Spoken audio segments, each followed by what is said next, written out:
المواهب الجديدة حنحكي عنها واللي هي البطل ريتا أبو مجاهد، واللي عم تشارك مع فريق أوفياء رياضي بيروت ضمن بطولة لبنان لكرة السلة للدرجة الثالثة السيدات، ويلي بالمباراة الثانية بالفاينل 8، ويلي كانت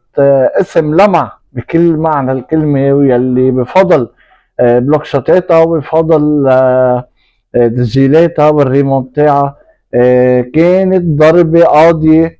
على فريق الخصم، ويلي قادت الفريق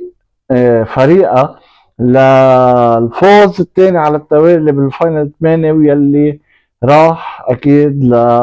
للمباراة الثالثة بالفاينل 8، ويلي اكيد نحن بنذكر انه اوفياء رياضي بيروت خلص الفاينل 8 بدون اي خسارة.